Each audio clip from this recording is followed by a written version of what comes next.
જામનગર લોકસભા સીટના ભારતીય જનતા પાર્ટીના ઉમેદવાર પૂનમબેન માડમે સોમવારના રોજ દ્વારકા જિલ્લાના મુખ્ય મથક જામ ખંભાળિયા ખાતે ભવ્ય રોડ શો યોજી જોધપર ચોક ખાતે મધ્યસ્થ કાર્યાલય રાજ્યસભાના સાંસદ પરિમલ નથવાણી હસ્તે ખુલ્લું મૂકવામાં આવ્યું હતું। આ તકે મોટી સંખ્યામાં લોકો ઉપસ્થિત રહ્યા હતા। લોકસભા ચૂંટણીને હવે ગણતરીના દિવસો જ બાકી રહ્યા છે, ત્યારે તમામ પક્ષકારો એડી ચોટીનું જોર લગાવી રહ્યા હોય ત્યારે જામનગર લોકસભા સીટના ભાજપના ઉમેદવાર પૂનમબેન માડમે સોમવારના રોજ દેવભૂમિ દ્વારકા જિલ્લાના મુખ્ય મથક ખંભાળિયા ખાતે ભવ્ય રોડ શો યોજ્યો હતો, જેમાં 20 થી વધુ અલગ અલગ સમાજના સંગઠનો દ્વારા પૂનમબેન માડમનું સન્માન કરવામાં આવ્યું હતું। તો આ તકે પૂનમબેન માડમે 4 રસ્તા પર આવેલ આંબેડકરજીની પ્રતિમાને ફૂલહાર કરી તેમના આશીર્વાદ પ્રાપ્ત કર્યા હતા। ત્યારબાદ ભવ્ય રોડ શો યોજી ખંભાળિયા શહેરના મુખ્ય માર્ગો પર ફરી જોધપુર ગેટ ચોક ખાતે પહોંચ્યો હતો, જ્યાં ખંભાળિયાની વતની અને રાજ્યસભાના સાંસદ પરિમલભાઈ નથવાણી દ્વારા ભારતીય જનતા પાર્ટીનું મધ્યસ્થ કાર્યાલય ખુલ્લું મૂકવામાં આવ્યું હતું।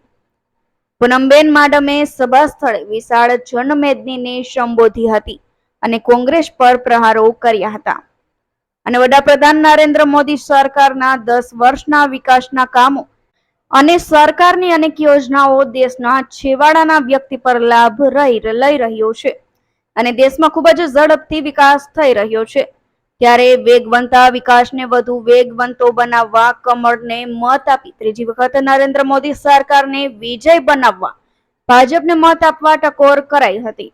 તેમજ તારીખ 2 ના રોજ જામનગર ખાતે વડાપ્રધાન નરેન્દ્ર મોદીની જનસભામાં ઉમટી પડવા હાકલ કરાઈ હતી। આ તકે રાજ્યસભાના સાંસદ પરિમલભાઈ નથવાણી, કેબિનેટ મંત્રી મુળુભાઈ બેરા તેમજ તમામ સમાજના આગેવાનો, શુભેચ્છકો તેમજ ભાજપના આગેવાનો, હોદ્દેદારો, કાર્યકરો મોટી સંખ્યામાં ઉપસ્થિત રહ્યા હતા।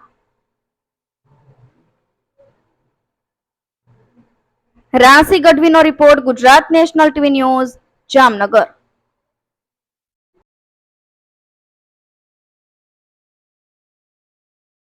આગામી લોકસભાની ચૂંટણી અનુસંધાને આજ રોજ ખંભાળિયા ખાતે પહેલા બારા જિલ્લા પંચાયત સીટની એક બેઠક હતી।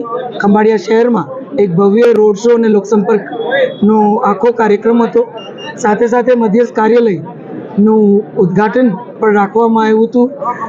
એ ઉદ્ઘાટન પછી એક સભાનું પણ આયોજન કરવામાં આવ્યું હતું, જેમાં ખૂબ વિશાળ સંખ્યામાં નાગરિકો, કાર્યકર્તાઓએ ખૂબ ઉત્સાહથી ભાગ લીધો અને ક્યાંક એમના ઉત્સાહ, એમની ઉપસ્થિતિથી જ આ સમગ્ર ક્ષેત્રમાં પરિણામની પણ પ્રતીતિ આપણે કરી શકીએ એ પ્રકારે આખું સમરસ વાતાવરણ છે।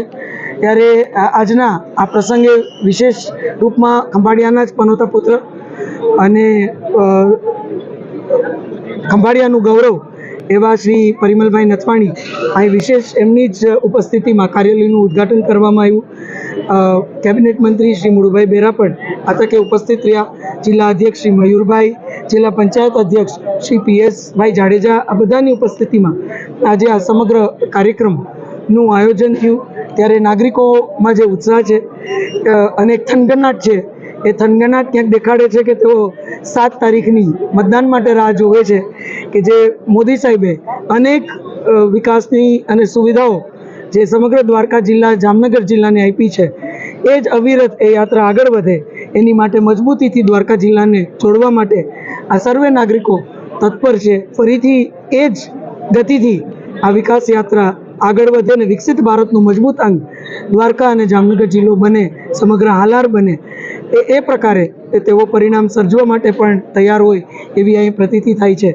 ત્યારે ખૂબ ઉત્સાહથી, ખૂબ મોટી સંખ્યામાં લોકો અહીં ઉપસ્થિત રહ્યા એ બદલે એમને હૃદયપૂર્વક અભિવાદિત કરી એમનો ખૂબ ખૂબ આભાર વ્યક્ત કરું છું અને મને ખાતરી છે કે આવતી 4 તારીખે મજબૂતીથી હાલારમાંથી હોય કે સમગ્ર ગુજરાતમાંથી હોય, એક કમળ તો પહેલાં જ ખીલી ગયું છે, પણ બાકી 25 કમળ પણ મજબૂતીથી ખીલી અને દિલ્હી પહોંચશે। ફરીથી આ ક્ષેત્રની દીકરી તરીકે, આ ક્ષેત્રના સર્વે પરિવારના સદસ્ય તરીકે હું તમામ પરિવારોનો અવાજ મજબૂતીથી દિલ્હી પહોંચાડી શકું એ પ્રકારનું પરિણામ સર્વે નાગરિકો અને કાર્યકર્તાઓ શક્ય કરશે।